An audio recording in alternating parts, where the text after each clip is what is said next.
नमस्कार, मैं हूं फरीद अली और आप देख रहे हैं हमारा खास शो दुनिया की खबर। सबसे पहले सुर्खियां। चीन ने की भारत पर लगे अमेरिकी टैरिफ की निंदा, कहा हम इसके गलत इस्तेमाल के खिलाफ भारत से ट्रेड डील पर बातचीत नहीं करेंगे, डोनाल्ड ट्रंप। पाकिस्तान और बांग्लादेश पर मेहरबान ट्रंप, टैरिफ 20% से ज्यादा नहीं, भारत ब्राजील पर 50% टैरिफ की मार, चीन की जीडीपी 1% गिरने का खतरा। मोदी ट्रंप के बीच फोन कॉल से बिगड़े भारत अमेरिका के रिश्ते, दावा मोदी ने ट्रंप से कहा सीज फायर पाकिस्तान की अपील पर हुआ, यूएस का रोल नहीं। जर्मनी ने लगाई इजराइल को हथियार देने पर रोक, गाजा जंग में इस्तेमाल नहीं कर पाएंगे हथियार, गाजा सिटी पर कब्जा करेगा इजराइल। आर्मेनिया अजरबैजान के बीच 37 साल पुरानी जंग खत्म करवाएंगे डोनाल्ड ट्रंप, दोनों देशों के नेताओं से मुलाकात, अब तक 6 जंग रुकवाने का दावा। एनएसए अजीत डोभाल ने की पुतिन से मॉस्को में मुलाकात, कहा भारत और रूस का रिश्ता बहुत खास, पुतिन इस साल आएंगे भारत। और अब आज की खास खबर, गाजा शहर पर कब्जा करने की इजराइल की योजना पर दुनिया भर से क्या प्रतिक्रियाएं आ रही हैं, बताते हैं आपको। इजराइल के सुरक्षा मंत्रिमंडल ने गाजा शहर पर कब्जा करने की योजना को मंजूरी दे दी है। इस फैसले की अंतर्राष्ट्रीय स्तर पर कड़ी निंदा हो रही है और दुनिया भर के नेताओं ने इसके गंभीर मानवीय नतीजों की चेतावनी दी है। गाजा के सबसे बड़े शहर पर कब्जा करने की योजना का ऐलान शुक्रवार को किया गया।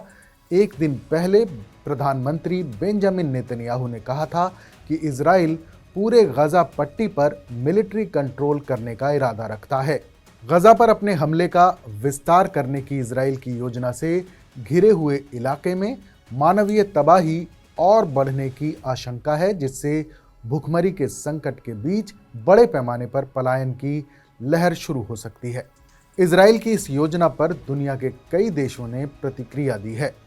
संयुक्त राष्ट्र मानवाधिकार यानी यूएन ह्यूमन राइट्स के प्रमुख वोल्कर तुर्क ने शुक्रवार को एक बयान में कहा कि कब्जे वाले गाजा पट्टी पर पूरी तरह से सैन्य कब्जा करने की इजरायली सरकार की योजना को फौरन रोका जाना चाहिए।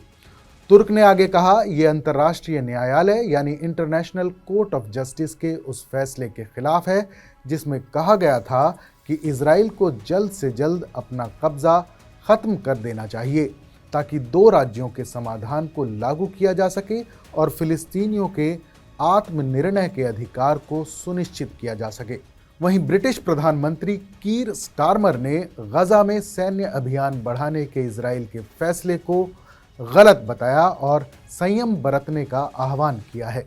उन्होंने कहा, इजरायली सरकार का गाजा में अपने हमले को और बढ़ाने का फैसला गलत है और हम उनसे फौरन पुनर्विचार करने का आग्रह करते हैं। ये कार्रवाई इस संघर्ष को खत्म करने या बंधकों की रिहाई सुनिश्चित करने में कोई मदद नहीं करेगी, इससे सिर्फ और ज़्यादा खून खराबा होगा। उधर चीन ने गाजा शहर पर कंट्रोल करने की इजराइल की योजना पर गंभीर चिंता जाहिर की है और इजराइल से अपनी खतरनाक कार्रवाइयों को फौरन बंद करने का आग्रह किया है।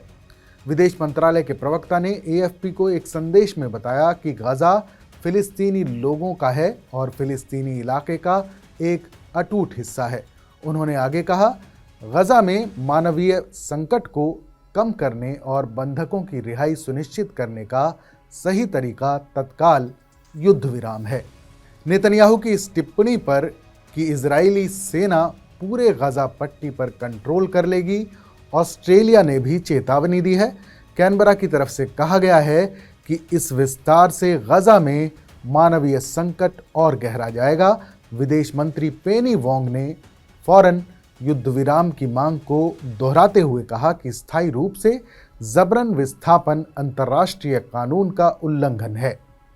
उन्होंने कहा, अंतर्राष्ट्रीय साझेदारों के साथ ऑस्ट्रेलिया युद्ध विराम, बंधकों की वापसी और निर्बाध सहायता प्रवाह के अपने आह्वान पर कायम है।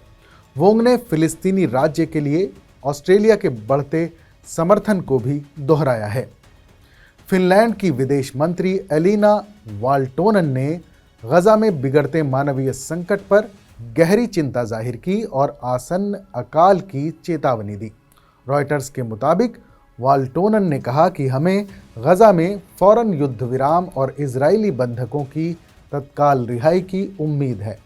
वहीं इजराइल के विपक्षी नेता यार लैपिड ने गजा शहर पर कब्जा करने के फैसले की निंदा की है।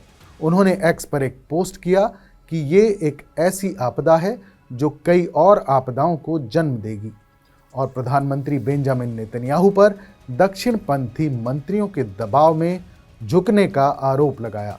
उन्होंने कहा कि इस फैसले से सैन्य सलाह और सैनिकों की थकान को नज़रअंदाज किया गया है।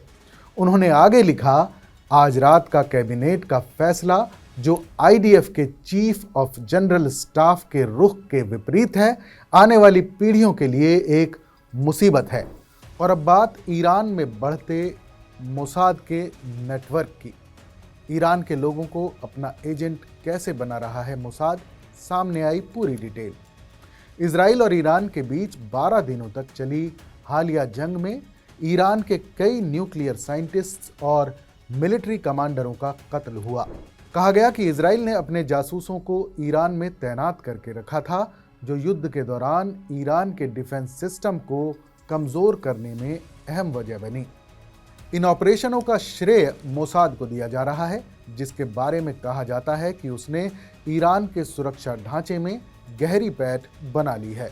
युद्ध खत्म होने के बाद ईरान में कई लोगों को इजराइल के साथ सहयोग और जासूसी के आरोप में फांसी दी जा रही है। हाल ही में एक रूज़बेहवादी नाम के शख्स को ईरान में मोसाद के लिए जासूसी करने के आरोप में फांसी दी गई है।